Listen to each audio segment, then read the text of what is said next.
SS army, कैसे हो आप सब। आई होप आप सब अच्छे होंगे। So I am a maths educator and your loving दीदू। Welcome to all of you in your channel brilliant classes. So guys, आज हम पढ़ने वाले हैं क्लास 12 मैथ्स के चैप्टर नंबर 11 3 डायमेंशनल ज्योमेट्री की एक्सरसाइज 11.2 का इंट्रोडक्शन। एंड इससे पहले जो है मैंने आपको 11.1 की क्वेश्चंस और इंट्रोडक्शन बता दिए हैं, और वो जो वीडियो है वो मैंने प्लेलिस्ट में गिवन भी कर दी है, तो आप वहाँ से जाके चेकआउट कर सकते हो। मेरी प्लेलिस्ट देख लेना चैनल की, आपको वो वीडियो मिल जाएगी। ठीक है। सो आज इस वीडियो के अंदर हम एक्सरसाइज 11.2 का इंट्रोडक्शन देखेंगे, और जो नेक्स्ट वीडियो आएगी उसके अंदर हम क्वेश्चन सॉल्व करेंगे। ठीक है। सो अभी जो ये इंट्रोडक्शन है 11.2 का, इसके अंदर हमें कुछ इक्वेशंस पढ़नी है। 5 इक्वेशंस है जो हमें पढ़नी है, 5 या 4 इक्वेशंस, आई थिंक 4 इक्वेशंस है जो हमें पढ़नी है।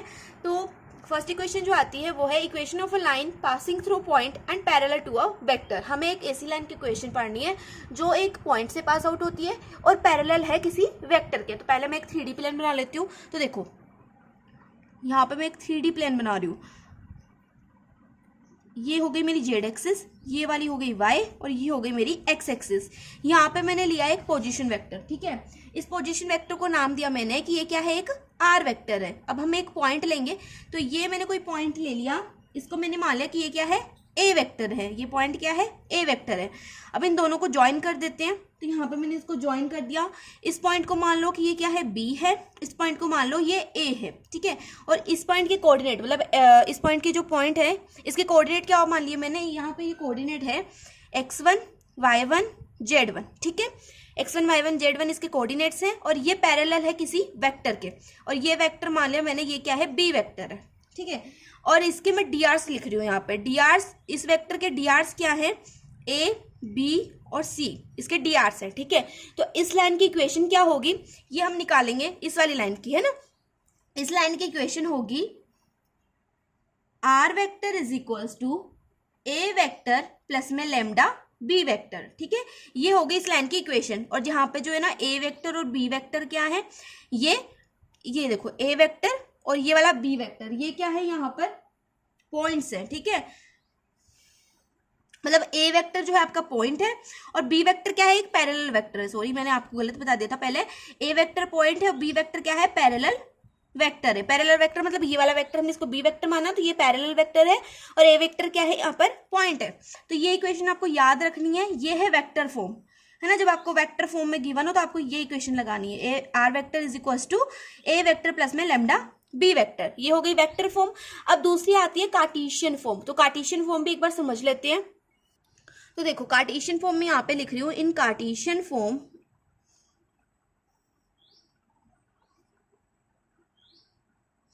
कार्टेशियन फॉर्म के अंदर क्या होगा ना, यहाँ पे हम लिखेंगे x माइनस x1 अपॉन में a is equal to y minus y1 upon में b is equal to z minus z1 upon में c। ये है हमारी कार्टेशियन फॉर्म। तो मैं आपको समझाती हूँ, पहले आप देख लो। एक हमारी वेक्टर फॉर्म थी, ये वाली जो थी ये मैंने वेक्टर फॉर्म लिखाई थी, और ये वाली है कार्टेशियन फॉर्म। ठीक है। अब देखो, अब यहाँ पर जो x1 है, y1 है और z1 है, ये क्या है, ये पॉइंट्स है, इसके पॉइंट है, बी पॉइंट्स है ना ये, इसके पॉइंट्स क्या है, ए बी, और सॉरी x1 y1 और z1। और यहाँ पे जो ए बी और सी है, ये क्या है, ये डीआरस है इस वेक्टर के, बी वेक्टर के, मतलब पैरेलल वेक्टर के डीआरस है।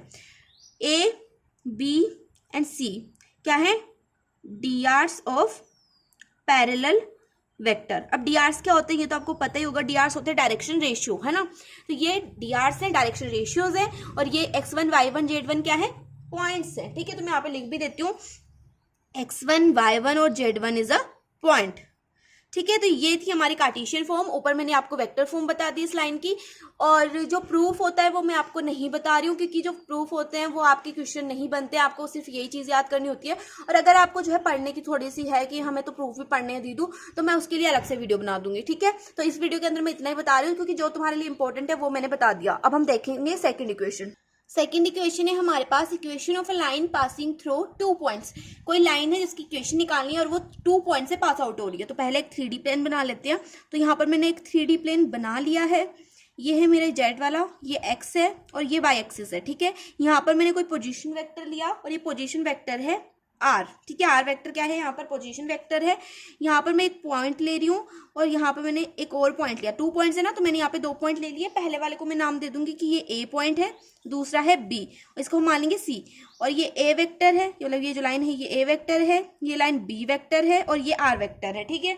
अब इसको हम ज्वाइन कर देंगे, ये हमारी कोई लाइन आ गई है ना, 3 पॉइंट से पास आउट, 2 पॉइंट से पास आउट हो रही है, ये हमारा पोजीशन वेक्टर है और ये लाइन की हमें इक्वेशन निकालनी है, ठीक है। तो इक्वेशन कैसे निकालेंगे, इक्वेशन निकालने के लिए हम क्या करेंगे, यहाँ पर इस लाइन की जो वेक्टर फॉर्म में जो इक्वेशन होगी, वेक्टर फॉर्म में जो इक्वेशन होगी वो आएगी r vector is equal to a vector plus में लेमडा बी वेक्टर माइनस में ए वेक्टर, ठीक है। ये हो गई हमारी लाइन की इक्वेशन, ये हो गई हमारी लाइन की इक्वेशन। और यहाँ पर जो ए और बी है वो क्या है, पॉइंट्स है, ठीक है।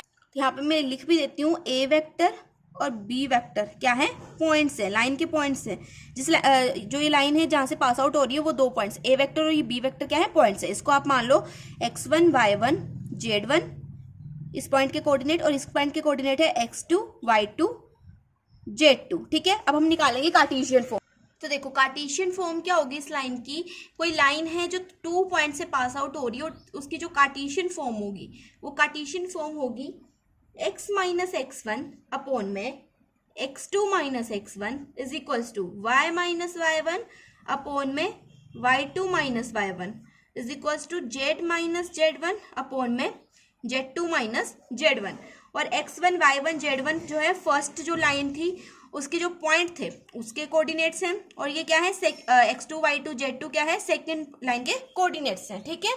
तो यहाँ पर जो है ये कार्टेशियन फॉर्म भी हमने लिखवा दी है, इसका प्रूफ भी मैं आपको नहीं बता रही हूँ। अब हम देखते हैं third equation, and I hope तुम्हें समझ में आ रहा होगा, क्योंकि बस हमें यही चीज फॉर्मूला याद करना है, ठीक है। अगर आपको कोई लाइन है जो 2 पॉइंट से पास आउट हो रही है उसकी कार्टेशियन फॉर्म आपको निकालनी है, तो ये वाला फॉर्मूला डायरेक्ट उसमें पुट कर दो, x2 y2 z2 देख लो, x1 y1 z1 देख लो, आपका काम बन जाएगा, ठीक है।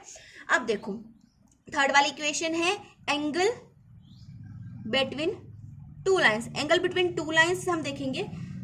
तो देखो मैंने यहाँ पर एक लाइन बनाई है और ये एक दूसरी लाइन है, हमें इसके बीच का एंगल निकालना है, मतलब ये वाला एंगल निकालना है, ये थीटा है ना, ये हमें निकालना है। इसको मैं मान लूंगी कि ये L1 है और ये दूसरी लाइन है L2।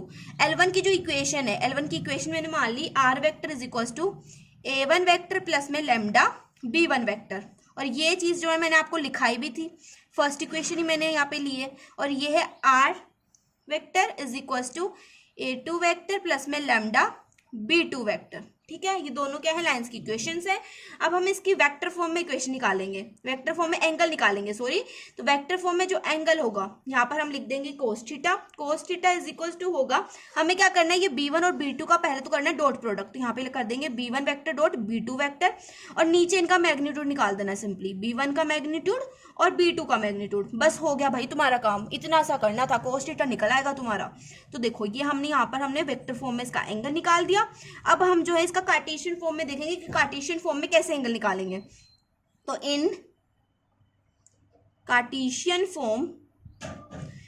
फॉर्म में मैं तुम्हें जो है इक्वेशन लिखा रही हूँ पहले तो, है ना। तो इक्वेशन क्या होगी, पहले हम L1 की इक्वेशन देख लेते हैं। कार्टेशियन फॉर्म में एंगल निकाल रहे हो तो कार्टेशियन फॉर्म की ही इक्वेशन लगेगी, ये नहीं कि तुम वेक्टर फॉर्म की इक्वेशन लिख रहे हो लाइन की।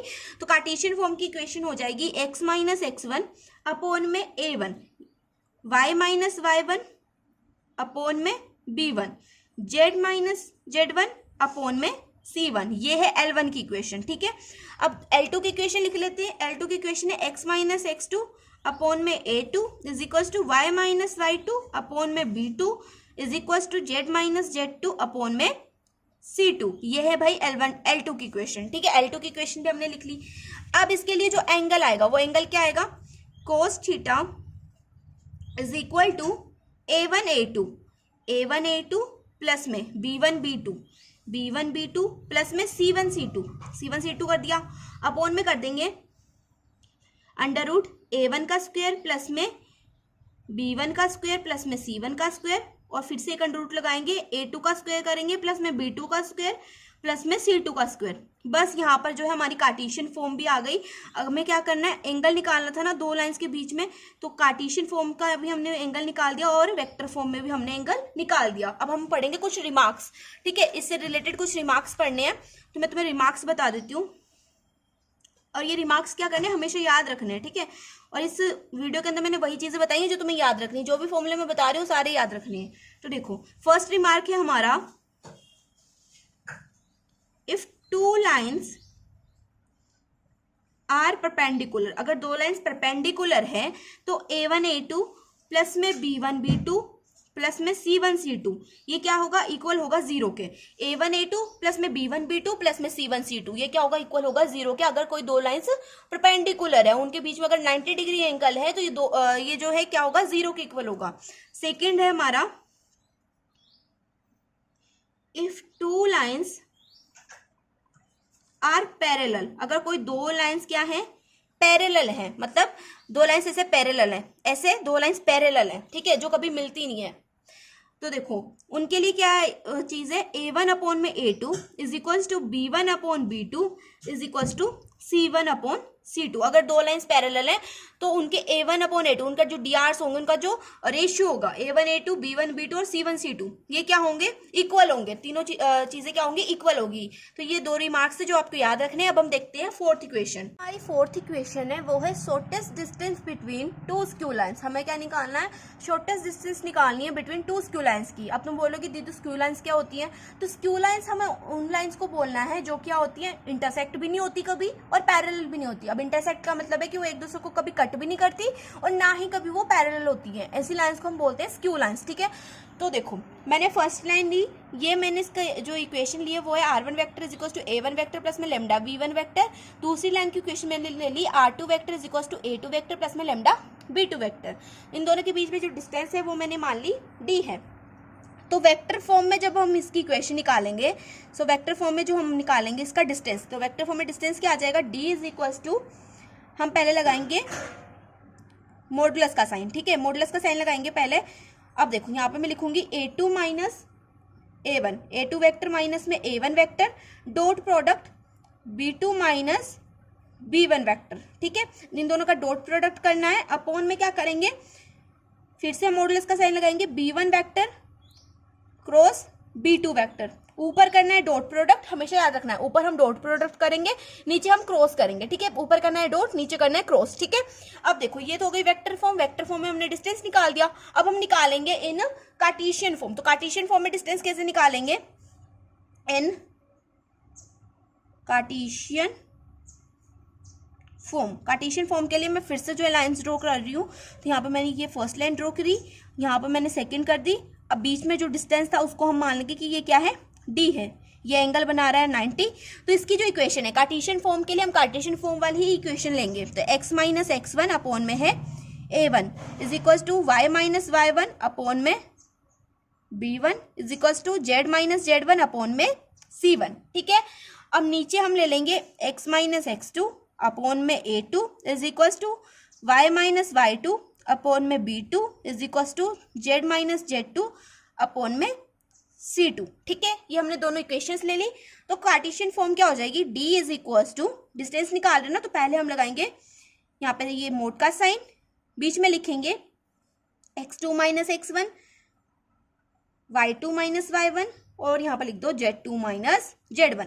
यहाँ पे लिख देंगे A1 A2, यहाँ पे B1 B2 और यहाँ पर लिख देंगे C1 C2। तो मैं पहले नोट कर रही हूँ, बाद में तुम्हें समझाऊंगी कि मैंने किया क्या है एग्जैक्ट में, ठीक है। तो यहाँ पे पहले मैं नोट कर देती हूँ। अब हम लगाएंगे अपॉन, अपॉन लगाया मैंने, यहाँ पे मैं लगाऊंगी रूट का साइन। रूट का साइन लगाने के बाद में करेंगे B1 C2 माइनस में B2 C1 का स्क्वायर प्लस में A1 C2 माइनस में A1 C2 sorry A1 C1 का स्क्वायर प्लस में A1 B2 माइनस में A2 B1 का स्क्वायर, ठीक है। तो मैं थोड़ा सा छोटा छोटा लिखा है क्योंकि जगह कम हो गई थी। तो देखो अब मैं तुम्हें समझाती हूँ क्या करना है। हमने क्या किया, इनको पहले लिख दिया है ना, जैसे मैंने लिखा है ऐसे लिख दिया। तो ये जो है अब, तो देखो अब मैंने जो नीचे का जो पार्ट है ना वो कैसे लिया है, मैंने पता है क्या किया, जैसे हम मैट्रिक्स मेथड में एक्सपेंड करते थे ना, किसी भी उसको एक्सपेंड कर देते थे हम मैट्रिक्स को। तो यहाँ पर मैंने क्या किया, इसको रो 1 के अलोंग एक्सपेंड कर दिया। रो 1 के अलोंग मैंने एक्सपेंड किया। तो देखो ये रो 1 में पहले इस पार्ट के लिए एक्सपेंड किया है ना, तो इसके लिए मैंने ऐसे करके एक्सपेंड किया। तो इसके रो इसके अलोंग मैंने एक्सपेंड किया, इस एलिमेंट के अलोंग। तो इसको मैंने क्या किया, इसके जो कॉलम थे उनको भी मैंने नहीं लिया, रो को भी नहीं लिया, तो अगर हम इसको भी नहीं लेंगे इसको भी नहीं लेंगे, हमारे पास बचेगा b1c2 b2c1, तो b1c2 माइनस b2c1 का होल स्क्वायर। ठीक है, फिर ये वाले एलिमेंट का लॉन्ग एक्सपेंड करेंगे तो इसको बंद कर देंगे और इसके रो को बंद कर देंगे, है ना, इसको भी बंद कर देंगे, इसको भी बंद कर देंगे, तो हमारे पास बचेगा a1c2 a2c1, है ना। तो a1c2 माइनस में यहाँ पे माइनस है, ठीक है, दिख रहा होगा तुम्हें, a1c2 माइनस में a1c1 का होल स्क्वायर प्लस में अब ये वाला एलिमेंट बचा, इसके अलोंग करेंगे तो a1b2 माइनस में a2b1 का होल स्क्वायर। ठीक है, तो इसको हमने लिख दिया रूट के अंदर, तो यही है हमारी कार्टेशियन फॉर्म। इसको मत ले लेना यार, मैंने गबड़ सबर सा कर दिया, पर तुम थोड़ा सा समझ लेना, मैनेज कर लेना इसको, है ना। अब क्या करूँ, इसमें कुछ कर भी नहीं सकती, बस ये याद रखना, मैंने एक बार मैं फॉर्मूला पढ़ के बता देती हूँ ताकि तुम्हें समझ में आ जाए, तुम कॉपी में नोट तो कर लो एटलीस्ट। तो देखो d इज इक्वल्स टू है x2 minus x1 y2 minus y1 z2 minus z1 upon में नीचे चल रहा है a1 a2 b1 b2 c1 c2 upon में कर देंगे अंडर रूट लगाएंगे b1 c2 minus b2 c1 का स्क्वायर प्लस में a1 c2 minus a1 c1 का स्क्वायर प्लस में a1 b2 minus a2 b1 का स्क्वायर। ठीक है, एक्सपेंड करना है, रो के अलोंग एक्सपेंड करूँ, तुम कैसे भी करना, मैं रो के अलोंग एक्सपेंड करके बता रही हूँ। ठीक है, तो रो के अलोंग में इसको क्या कर देंगे, एक्सपेंड कर देंगे, तो यहाँ पर हमारा जो है फोर्थ इक्वेशन भी कंप्लीट होती है और इसी के साथ जो है इसका इंट्रोडक्शन भी कंप्लीट होता है इस पूरे 11.2 एक्सरसाइज का। ठीक है, सो अगर आपको इंट्रोडक्शन अच्छा लगा हो तो जो है मेरी इंट्रोडक्शन देखने के पहले जो है आप 11.1 भी देख लेना, ताकि आपको पता चल जाए एकदम से कि डीआरस और डीसीस होती क्या है, ताकि आपको जो है 11.2 एक्सरसाइज में जो है बिल्कुल भी दिक्कत ना आए। वैसे तो नहीं आएगी क्योंकि मैं आपको उसमें भी समझा दूंगी। तो मिलता है 11.2 एक्सरसाइज की क्वेश्चंस वाली वीडियो में, तब तक के लिए बाय बाय, टेक केयर।